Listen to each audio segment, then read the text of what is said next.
Yeah. Mic check 1 2 1 2. Wild Nation in the building here. You know what to do. Roll up. It's time for the blunt ratings, bitches.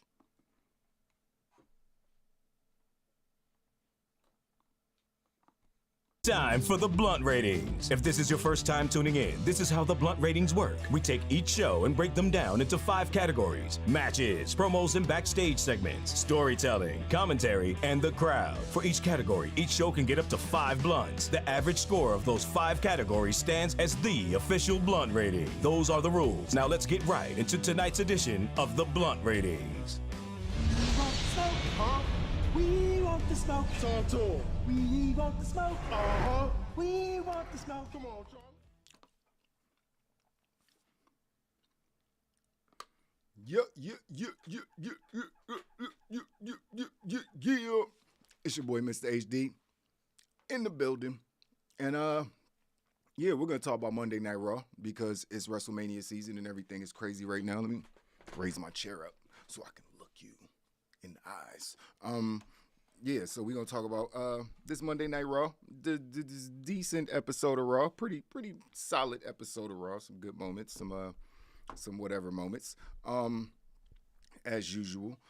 So we gonna talk about it all. I hope everybody's good. Super villain of the IWC is in the building. Gruss, what's up? You know what I mean? What's cracking on me? We're here live. Shit. I got a whole lot of shit going on. Sorry. Look, seem a little rattled. I got like 5 different things going on right now. I got a bunch of shit to do. But anyways, we're going to talk about wrestling for a little bit. Obviously, the first thing we're going to talk about is the promos and backstage segments. Seth the KO came out, did a promo, talking about how much they hate Texas, setting up what we talked about later. I'm also talking about the tag team match they was about to be in. You know, the first match of the night. We'll talk about that in a second. Also, Orton and Riddle cut a really good promo after their match. I won't say who won yet, but yeah, they cut a really good promo, heartfelt promo from Randy Orton. It was really just Randy Orton cut the promo. It was pretty dope. Then we had Miz TV, episode of Miz TV, the most non-must-see TV show on WWE. But he had Jerry Lawler and Logan Paul on there. I don't know why Jerry Lawler was there. I know he's from there, but yeah, whatever. Logan Paul was there. It was awkward. I know they were being nice to Cleveland. Then Miz just started dissing Cleveland, and Jerry Lawler and Logan Paul was like, we still like Cleveland. We don't know. We're not wrestlers. We're not trying to actually be hated by Cleveland. So, well, Jerry Lawler is, but you know. So yeah, that was what it was. That was kind of it was kind of corny. I wasn't really with it. Braun Breaker and Tommaso Ciampa cut a pre-match promo. They had a match against the Dirty Dogs. We'll talk about it in a second. Edge cut a promo in the blue light. Always like he can't. It's like it was no music. Yeah, he's like you think you know me. His music hit for a little bit, but it wasn't all the fireworks and all that shit. The music cut, and then he just walked to the ring in silence and was just very broody, pun intended, as he, walked to the ring and cut his promo. The promo was... Hold on 1 second. 1 second. Yeah, the promo was, it was just okay. It wasn't... The promo was kind of whack, I ain't gonna even lie. Like, that promo by Edge, it was just like, yeah, AJ Styles, I'm gonna beat him. And it's like, I don't know, he said a bunch of facetious stuff. Like, it was just, I'm the best in the industry and I'm the great. I don't know. That promo last night by Edge just didn't hit me. I don't know if you feel the same, Gruss, anybody else watching this.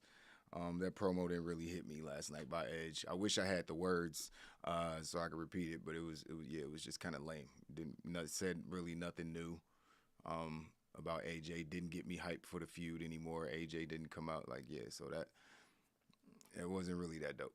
Anyways, but then KO cut a promo saying that he had a plan for WrestleMania. He said that, after his match earlier in the show, he said he had a plan to get on WrestleMania by any means. He would let us know, and then we got to the end of the show, and he came out and he said, yeah, he wants to have an episode of the Kevin Owens show, and he would love nothing more than to give Stone Cold Steve Austin a stunner that would go down in the history books. So he has officially not challenged Stone Cold, but invited Stone Cold to get his ass whooped. I don't know how that makes sense. I don't know why Stone Cold would just like, motherfucker, this is not a sanctioned match. I'm bringing my gun. So, fuck you mean you gonna whoop my ass if I supposed to be an interview, nigga? Shit. Oh man, so yeah, yeah, the promos were pretty good last night. I thought they were like Orton's promo was really awesome, talking about how him and KO were friends. It's like I've never said this any day in my career. It's the first time I ever said this. I'm gonna say the F word. This man right here is my friend. And Riddle was in the back like, I love you, bro. I love you, bro. It was like Riddle's acting is like about like I don't know if he really feels like that. He's like, oh, this dude really fucks with me. I finally made it. Yeah, I mean, one of the legends fucks with me. I don't know if that's how he really, but you know, if it's just acting, it's really good acting. Like oh man, it's heartfelt. So Gruss said KO gonna get buried like Rowan did. It won't be as bad. Well, I can't say that because look what they did to FTR against DX. I can't even. I don't know. KO says he's happy with whatever he does. He signed for 2 years. He said he's gonna make the best of whatever situation. He's got his money. His wife and his son are taken care of. I don't think he's tripping. You know what I mean? It's like at the end of the day, you sign for millions of dollars, and they have to pay you. Are you really getting buried? It's like, bitch, send me home. I ain't even got to show up to the show. At that point, motherfucker, I just take a vacation, a paid vacation. Thank you very much. WWE gonna turn Riddle heel on Orton. Yeah, I think Riddle might be the one to end up turning. I don't think it's gonna be Randy. Because that's too predictable. It's too predictable for Randy to do it. Riddle doing it would be like a shock to the system. It would be like, holy hell, what the hell? But I don't know. That's a whole nother story. It's gonna take. They can't do that anytime soon. Like you can't go from I love you, bro. This man's my friend. Like they gotta. You know what I mean? It can't be like right after WrestleMania, night after WrestleMania, Randy Orton decides to RKO him. Like, nigga, I lost matches before. Why you decide to do that tonight? Like, so. You know, they got to build up to that, have some actual drama or show some cracks in the team before they do that. But anyways, the promos and backstage segments pretty good last night. I gave them 4 blunts for the night overall. Let's get to matches. Matches had the first match of the night, the best match of the night. Alpha Academy going up against RK Bro, going up against Seth and KO. Fire ass match. And we got new tag team champions. That's why the promo that I just cut was cut, because Randy Orton and Matt Riddle ended up regaining their Raw Tag Team Championships. So it was hype. The crowd went crazy. The crowd was crazy for RK Bro all night. Like the whole promo, and the match during the match when Randy came in, they popped heavy. When Riddle was, catching fire, doing all his moves, it was popping heavy. But yeah, RKO ended up getting the win. Riddle stole the pin when somebody else tried to get the win at the end. So, pretty good match. Probably the only match really worth going back and watching if you actually missed the show. That's a definite. The rest of them were okay to whatever. Because we had Ciampa and Braun Breaker going up against the Dirty Dogs. This match was pretty good, and I liked the outcome. Ciampa and Braun Breaker won. Braun Breaker looked great during the match. Obviously, Ziggler and Bobby Roode selling their ass off for the big guy. And Ciampa looked like Ciampa. I'm glad Ciampa's on the, getting some main roster shine. Braun Breaker's definitely going to be WWE champion in about 3-4 years. I know Vince is probably like, yep, bring him on up. He's mine. Sorry, NXT. Well, he ain't even got nobody to apologize to now. Fucking Triple H ain't there. All that shit is just a breeding ground for the main roster at this point. So, yeah, that match was pretty good. Champion Braun Breaker ended up getting the win, surprisingly, actually. Then Amos and Apollo Crews had a match. For what? I don't know. but Amos destroyed Apollo and then stared down Aziz. And they had a stare off. They're about the same height, two big giants. I feel like this is going to be like a WrestleMania match. I feel like that's the only reason they did that. And it's like, why did they use Apollo? That's like, it's like I would have rather like him like came out during Apollo fighting somebody else and him attack Apollo, then Aziz have to get involved, and then they didn't even touch. So it's like, damn, you just watched your man get mangled. Like, aren't y'all hills? You done cheated so much, you done interfered in so many mouths. You ain't gonna interfere when your man getting his ass whooped though. Bitch ass. That's how you know he a bully. You know what I mean? Aziz is a bully. Like, bigger bully come out, your ass get real quiet. Oh man, bitch ass. But yeah, so I wouldn't actually mind seeing that just because they're so fucking big. You know what I mean? It's like I wouldn't mind seeing that in a wrestling ring. Kid Get Money was cracking, dog. He said Amos equal Gruss favorite wrestler. Yeah, facts. He's Gruss is, you know, Gruss the fan club leader of Amos. Oh man, want to see Stone Cold, his blonde hair putting KO in $1 Million Dream. I know, right? He's like, oh, you thought I was bringing the stunner out. I got some older for your ass. So yeah, what else we have as far as matches? Liv Morgan and Rhea Ripley defeated Zelina Vega and Carmella. I don't care. I think it's a triple threat at Mania now or something like that. I'm not sure. I don't fucking know. None of these. This is just something to get these people on the show because they've been on the show all year. It's just whatever. And the last match of the night, I guess I can call it the main event, but not really. But it's Finn Balor going up against Austin Theory. And this match was pretty good. Both dudes went at each other hella aggressively, you know what I mean, for a couple minutes. And then Damian Priest came in and interfered and knocked Finn Balor off the top rope. And he hit him with the Reckoning. He hit him with the Razor's Edge. And then Austin Theory hit him with the boom bang bang, the ATL, knee to the face or face to the knee, I guess. Yeah, that was the end of that. And it was a DQ. I think the ref wasn't distracted, so I think the match just ended in DQ, if I'm not mistaken. But yeah, so that was it. Finn Balor just won the belt, and then now he's got his ass whooped by two people. He got two people on his neck. Austin Theory on his neck, and he got fucking Damian Priest on his neck. So, hey, I guess I don't think WWE knows what they're doing. They don't know what to do with Finn Balor. I can't fault him too much because he doesn't like. No, I can. He was fine in NXT. He was fine, but I think even that gimmick in NXT, like, is he the leader? It's like he's just the lone wolf bad guy. Like, he can't beat everybody, like, using that gimmick, especially on the main roster. He's like, it limits him. So I don't know. Like, I just don't know. I don't know what's going on with Finn or what they could do with him to make him a super duper star like he was meant to be. I think AEW might be in his future. Just in all honesty, I see Finn Balor going to AEW whenever his contract is up. It just feels like it. Don't talk bad about Austin Theory. Hey man. Why you hating on Austin Theory? I know you don't. So see, that's how you know Gruss is trolling. That's how you know he's a super heel like Two-Face. They just be hating people for no reason. Because clearly Becky doesn't suck. And clearly Austin Theory doesn't suck. You tripping. Gruss is smoking that Zaza.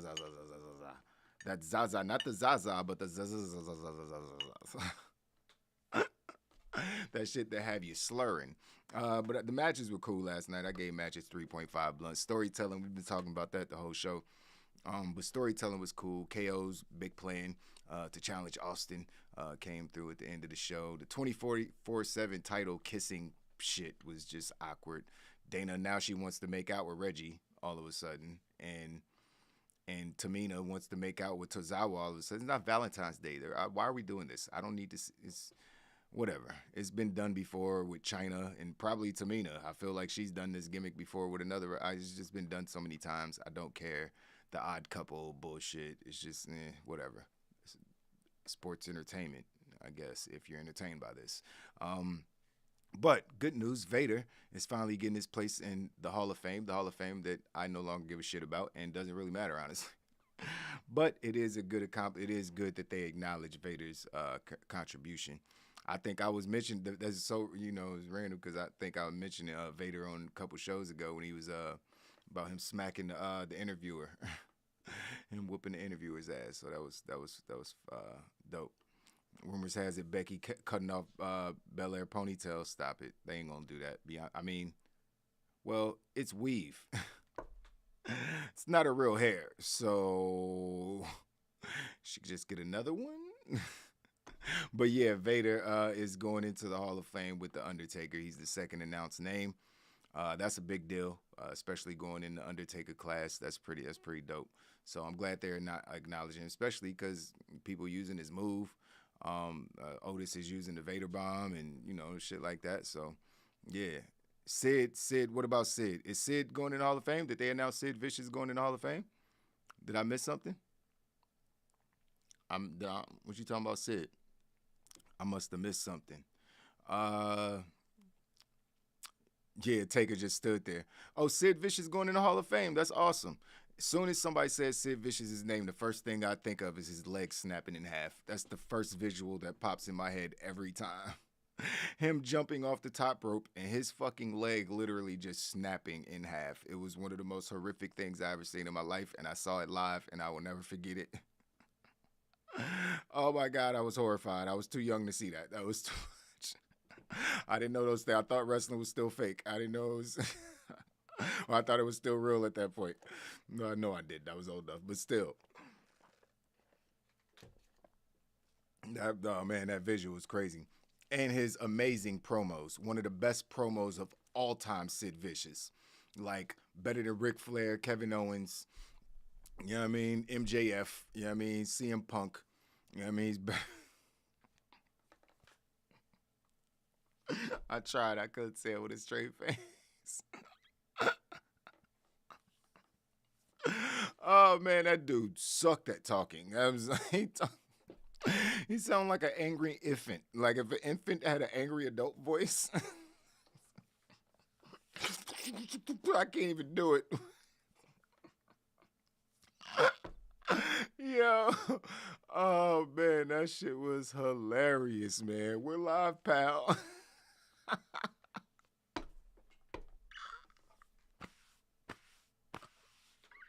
I will never forget that moment, yo. Oh, man. Hey, we're live, pal. What the fuck is you talking about?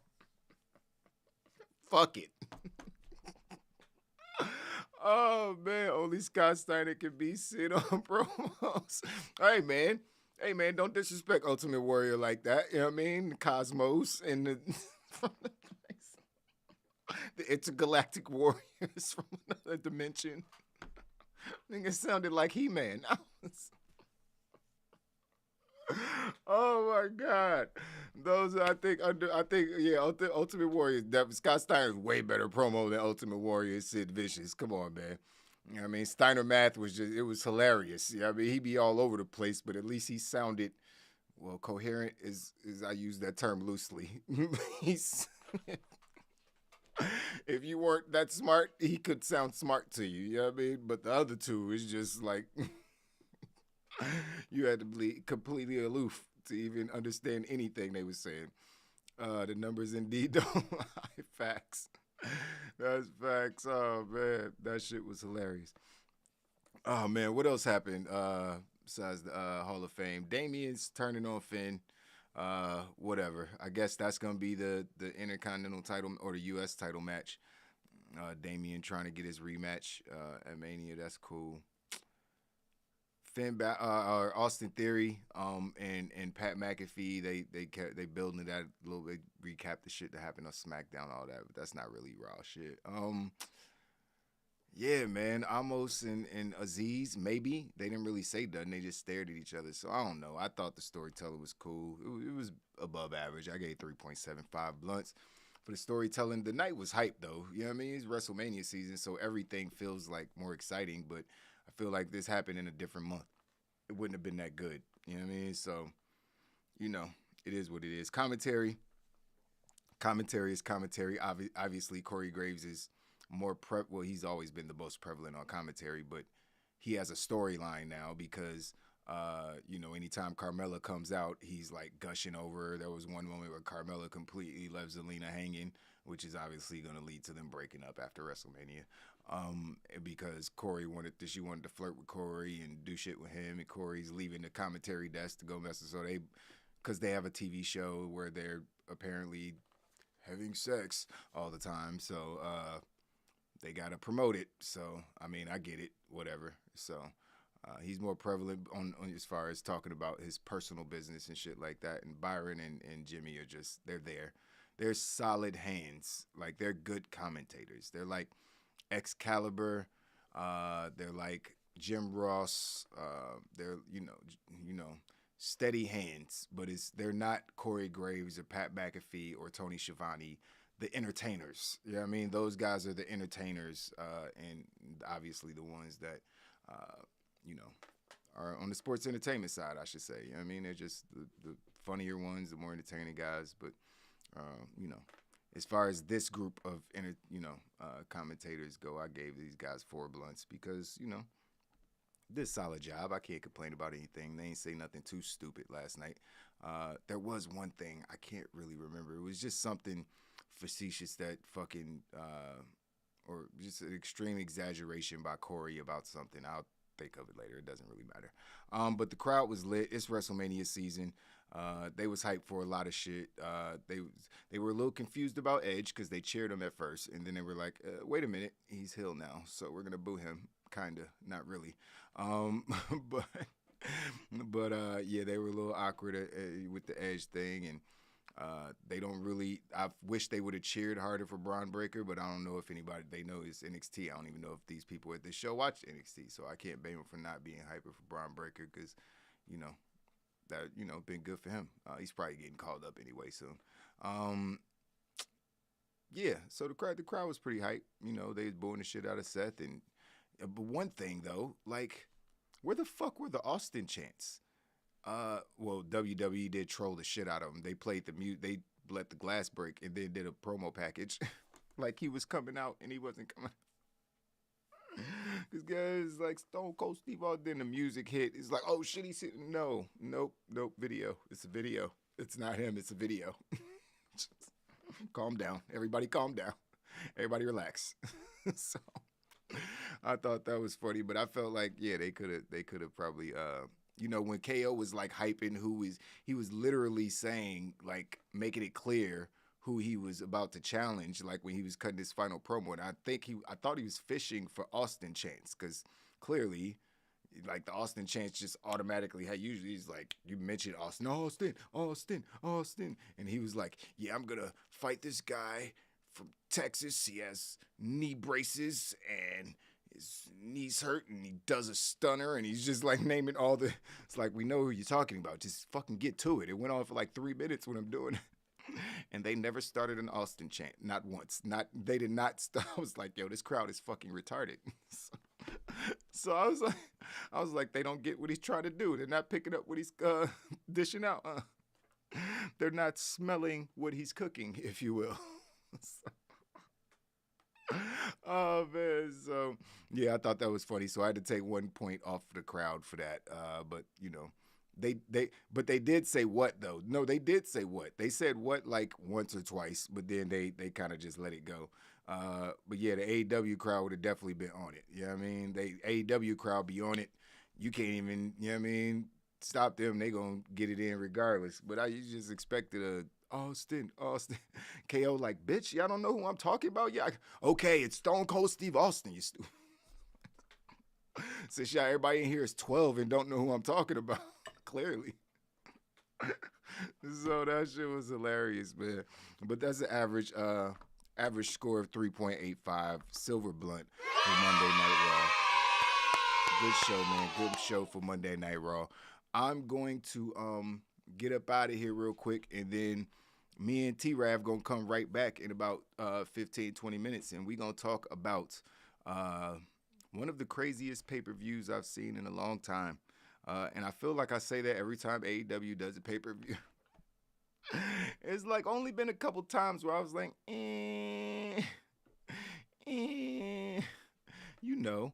Yeah, that's that one point I took off. That was for the what chant and them not saying Austin. It's like a combination. Instead of saying chanting Austin, they did the what chant. But they ain't go crazy with the what chant. So I ain't mad at them because you know when they doing the what chant, it's prevalent and it's like you could just hear a few people in the background what, and then it died off like after 2. So it was like it didn't really affect anything.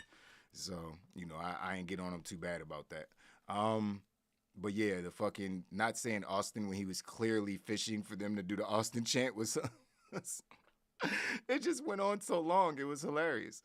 But yeah, so 3.85 for Monday Night Raw. Another decent show, man. There's entertaining portions of the show. There's parts of the show where I'll be like, oh, this is fun. This is fun. It's nothing like it's not everything. It's all sports entertainment on Monday Night Raw, though. It's not like there's nothing that's like has the intensity of the CM Punk or MJF shit or the Roman Reigns and Jey Uso shit. There's nothing on Monday Night Raw that feels like that. Like the closest thing that they would have is Becky and Bianca. That's easily the closest thing they have, and I don't think it's anywhere near that level of like drama. And it's more just about I think I'm better than you and you're not. While you know. These other feuds, like it's like these motherfuckers hate each other on like it's a real deal. They bringing out baby pictures and shit. Like it's different. Like Roman and Jay family, like that shit was intense. They had family members coming to the shows and shit, like picking sides and shit got real personal. Like there's nothing on Monday Night Raw like that. Not one thing. Nothing. It's the longest show. It's the longest wrestling show. Keep that in mind. There's nothing like that on there. Gruss, you're banned from the chat. I hate you. Oh, my God. What are you talking about? You are the most evil person, and you are a diabolical creature. Oh, my God. Gruss is, oh, my God, man. What the hell? Becky can't hang on AEW Dark. What's AEW Dark anyway? I don't know that. I only watch superstars like Becky Lynch. Who be on real wrestling shows, televised ones. But let me get out of here, yo. Y'all can log back, just refresh in 15 minutes, man. We'll be right back. I'll see y'all in a few. Holla at your boy. Deuces. Like the video, subscribe to the channel, and hit the notification bell to know when we go live next. Follow us on Twitter and Instagram at WrestlingOnWe, and thanks for watching.